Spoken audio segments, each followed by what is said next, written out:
Did you know that how you spend your money in your 60s can actually determine whether you stay financially comfortable or run out of cash before you hit 80? I've seen people with over $1 million end up stressed and scared because they didn't spend wisely, and others with far less who lived incredible, worry-free retirements. So in this video, I'm going to show you how to spend smarter, not just to preserve your savings, but to actually enjoy the life you worked decades to build. Let's be honest. Reaching your 60s is not just another birthday milestone. It's a major turning point. You've entered a stage where your money habits matter more than ever. You're no longer saving for the future, you're living it. And that's where most people get stuck.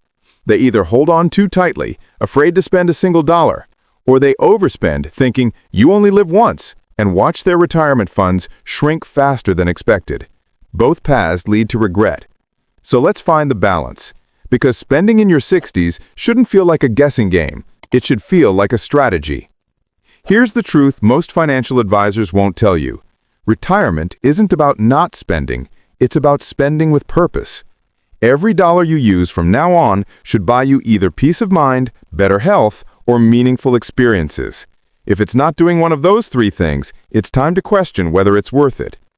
Now, before we get into how to spend, let's talk about what actually changes once you hit your 60s. Your priorities shift. Your time becomes more valuable than your paycheck. Your energy becomes more limited. And your experiences, your moments with family, your health, your comfort become priceless. This is why spending money at this stage isn't just financial. It's emotional. It's deeply tied to how you want to live the rest of your life. So let's start with something most people misunderstand. Spending on experiences instead of things. If you're in your 60s or beyond, I can almost guarantee that you don't remember the last fancy gadget you bought, but you probably do remember that family trip 10 years ago, that wedding anniversary dinner, or the time you visited your old hometown. Experiences create memories, and memories build happiness. Research shows that retirees who spend money on experiences report up to 25% higher life satisfaction than those who only spend on material goods. But here's the catch. Don't confuse experiences with expensive travel or luxury. An experience doesn't have to break the bank. It could be a short road trip to visit your grandkids, joining a cooking class with your spouse, or volunteering in your community. What matters is that it creates connection, learning, or joy. If an expense can give you one of those three things, it's usually worth every penny. Now, let's talk about your health, because your money means nothing without it. One of the smartest ways to spend your money in your 60s is on your health. Preventative care, quality nutrition, fitness programs, regular checkups, all of these are investments, not costs. I've met too many retirees who ignored this, thinking they were saving money by skipping the gym or delaying doctor visits. But when the medical bill started coming, they wished they had spent earlier on prevention instead of treatment. The truth is, every dollar you put into your health now saves you multiple dollars later. And more importantly, it buys you time. Health is the ultimate form of wealth, especially past 60. You can't enjoy your money if you're stuck in hospitals, dealing with chronic pain, or losing your mobility. So don't feel guilty about spending on healthy food, good supplements, or a trainer if you need one. That's money well spent. But here's where it gets interesting. How you spend on comfort also matters. At 60 plus, you start to realize that convenience isn't laziness, it's wisdom. You don't need to be mowing your own lawn or fixing your roof if you can afford help. The energy you save can go toward things that bring you joy or keep you healthy. Many retirees underestimate how much time and energy they waste doing things they no longer need to. Hiring help isn't indulgence, it's smart spending. You've earned the right to make your life easier.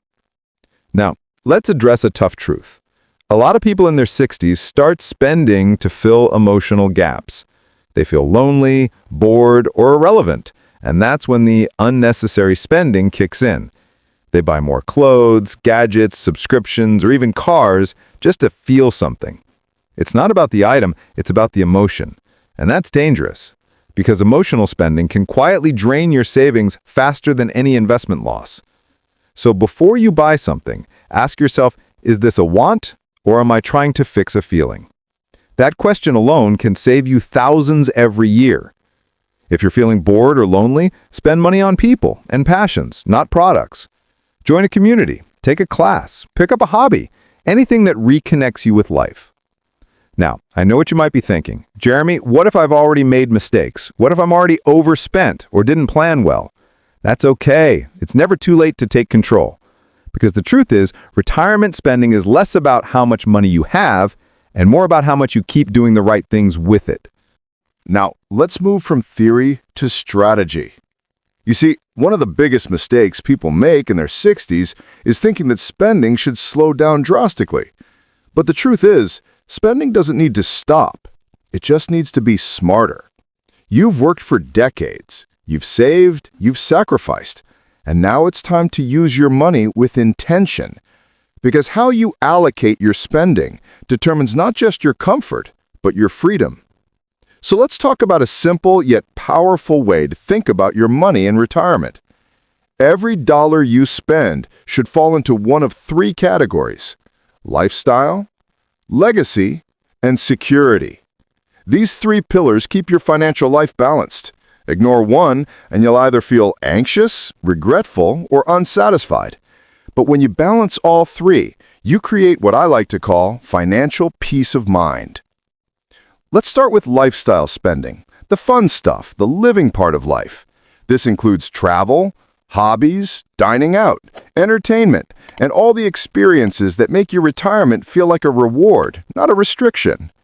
Many people either go too hard on this in their early retirement years or avoid it completely out of fear. The trick is to enjoy your money without guilt, but also without shortchanging your future self. Here's a mindset shift that will change the way you think about spending. Instead of asking, "Can I afford this?" start asking, "Is it worth it to me?" When you ask, "Can I afford this?" you're thinking in numbers. When you ask, "Is it worth it?" you're thinking in value.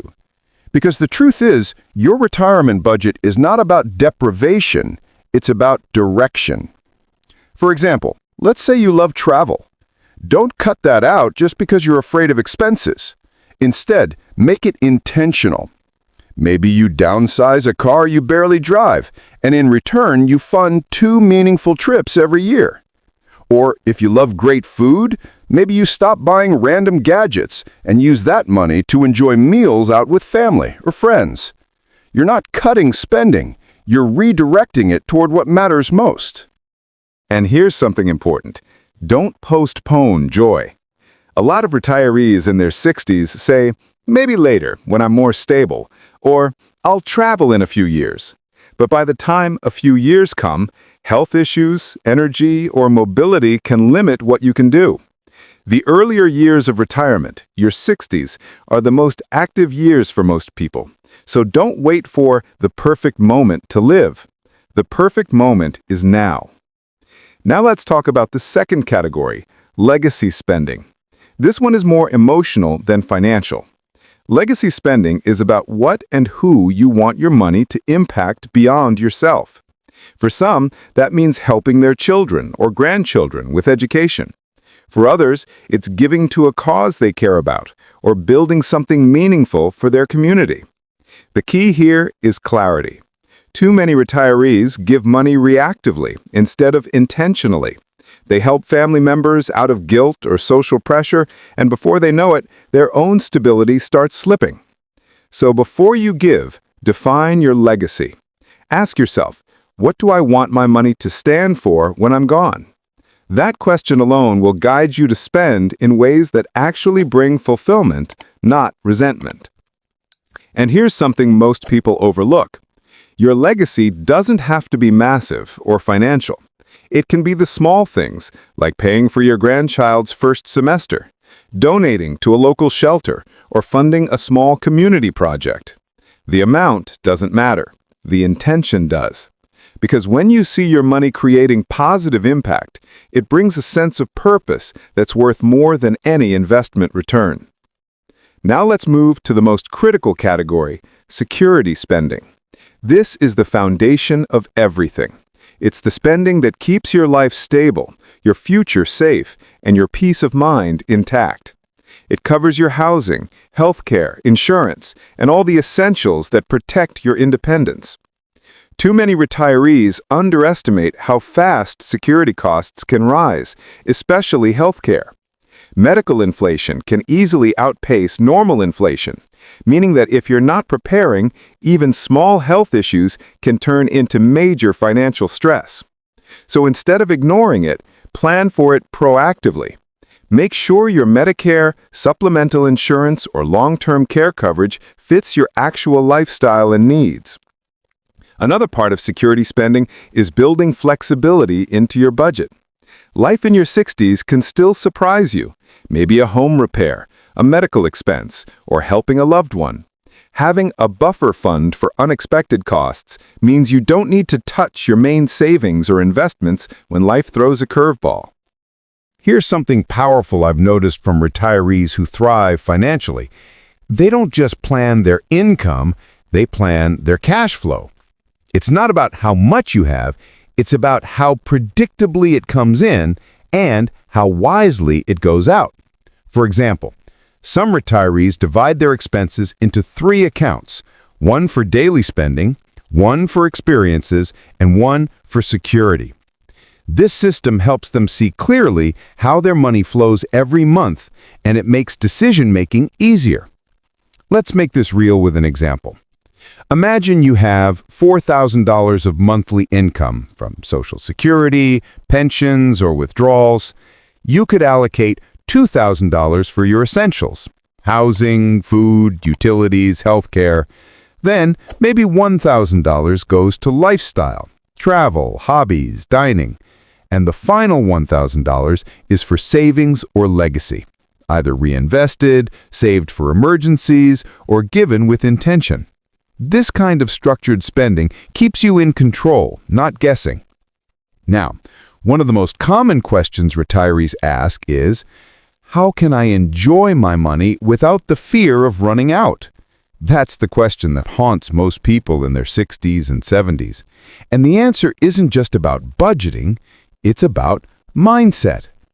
Most retirees live with 2 fears: fear of outliving their money and fear of not living enough before it's gone. These 2 fears pull you in opposite directions. The secret is to manage them with awareness. Instead of worrying constantly, put systems in place that let you live freely within your limits. For instance, set a sustainable withdrawal rate, say 4% or less, from your retirement savings. Automate it monthly, just like a paycheck. When that money lands in your account, that's what you have to spend. Everything else stays invested. This creates psychological separation. You no longer feel like you're taking from your savings, but simply living on your income. And here's the funny thing. When you automate your spending, you actually spend less emotionally. Because you know what's coming in and what's available, you don't feel deprived, but you also don't overshoot. You create financial rhythm, and that rhythm is what makes retirement peaceful. Let's also talk about one of the most overlooked forms of spending: investing in your happiness. This doesn't mean buying stuff. It means spending in ways that enhance your emotional well-being. Maybe that's taking a new course, learning an instrument, or moving to a smaller but sunnier place that lifts your mood. Retirement is not just the end of your career, it's the beginning of your freedom to design your days. Use your money to make those days better. By the time you reach your 60s, your relationship with money changes completely. It's no longer about accumulation. It's about preservation and purpose. You've already done the hard part: working, saving, and building your nest egg. But now the real challenge begins: how to make that money last while still enjoying the years you've earned. And this is where so many retirees go wrong. They either become too cautious, scared to spend a single dollar, or too carefree, assuming their savings will somehow stretch forever. The truth is, you need a balance, because money that isn't used with intention loses its purpose, and money that's used without control loses its longevity. So let's talk about how to protect what you've built while still giving yourself permission to live fully. The first step is to understand the silent threats to your money: inflation, taxes, and emotional spending. These three destroy more retirements than market crashes ever will. Let's start with inflation. It's the slow, invisible force that quietly eats away at your purchasing power. In your 60s, you might not feel it right away, but over 10 or 20 years, it can make a huge difference. That $1,000 grocery bill could easily become $1,400 or $1,500 in just a decade. The solution isn't to fear inflation, it's to plan around it. The key is keeping part of your money in investments that still grow. Too many retirees pull everything out of the market because they think safety means cash. But if your money isn't earning more than inflation, you're losing ground every year. The smart retirees maintain a mix, a portion for safety, a portion for growth. It doesn't have to be risky. Even moderate returns can protect your lifestyle long term. Now, the second silent threat, taxes. Most retirees underestimate how much taxes will impact their income. Remember, your withdrawals from traditional IRAs, 401ks, and even some pensions are taxable. Social Security can also be partially taxed, depending on your income. So even if you have enough money, if you're not managing your withdrawals wisely, you could lose thousands every year unnecessarily. A simple strategy? Withdraw strategically. Use the lower tax brackets to your advantage. Spread your withdrawals throughout the year instead of taking large sums at once. And consider converting some of your traditional retirement funds to Roth accounts gradually, so your future withdrawals are tax-free. It's not about avoiding taxes, it's about controlling when and how you pay them. Then comes the third threat, emotional spending. This one doesn't get talked about enough. Emotional spending happens when retirees fill the gap left by work with purchases that bring temporary excitement but long-term regret. It could be buying a car that's too expensive, upgrading a home unnecessarily, or helping family without clear limits. The truth is, after retirement, spending becomes emotional, because money becomes your connection to identity, control, and comfort. That's why you must build awareness. Ask yourself before big purchases, is this spending out of joy or out of boredom? Because joy-based spending usually brings memories. Boredom-based spending brings clutter. You're not buying the thing, you're buying the feeling. Make sure it's the right one. Now, once you understand these threats, the next step is to create financial systems that protect you from yourself. Automation is your best friend. Automate your income transfers. Automate your bill payments. Automate your savings or giving. The fewer emotional decisions you make each month, the smoother your financial life feels. For example, set up an automatic retirement paycheck that transfers money into your checking account once a month. Treat it just like your working years. That single system alone creates structure, and structure creates peace of mind. The next piece of this puzzle is something people often forget: spending on health. It might not sound exciting, but it's the best investment you'll ever make in your 60s and beyond. Health expenses tend to rise gradually, but if you take care of your body early, you reduce long-term costs and increase your ability to enjoy your money. Think of your health as your most valuable asset. Spend on preventive care, good nutrition, exercise, and regular checkups. You're not spending money, you're buying time. Because what's the point of saving all your life if you don't have the energy to enjoy it? Now let's talk about something most retirees overlook: housing decisions. Your home can either be your biggest comfort or your biggest burden. In your 60s, it's time to ask, is this home serving me or am I serving it? If maintaining your house feels overwhelming, downsizing isn't giving up, it's leveling up. It's freeing up cash flow, reducing stress, and often giving you access to a lifestyle that actually fits your current needs. Many retirees find that selling a large family home and moving into a smaller space, closer to friends, amenities, or healthcare, brings more happiness than they expected. The money you free up can go toward travel, hobbies, or even building that emergency buffer we talked about earlier. And speaking of emergencies, let's not forget the importance of liquidity. Having liquid money, cash you can access without penalty, is like oxygen. It keeps you calm when unexpected events happen. Aim for at least 1 to 2 years of expenses in a high-yield savings account or short-term investments. This buffer lets you ride out market dips without panic selling your long-term investments. Now let's talk about a big mindset shift, from accumulation to enjoyment. For 40 years, you were trained to save, save, save.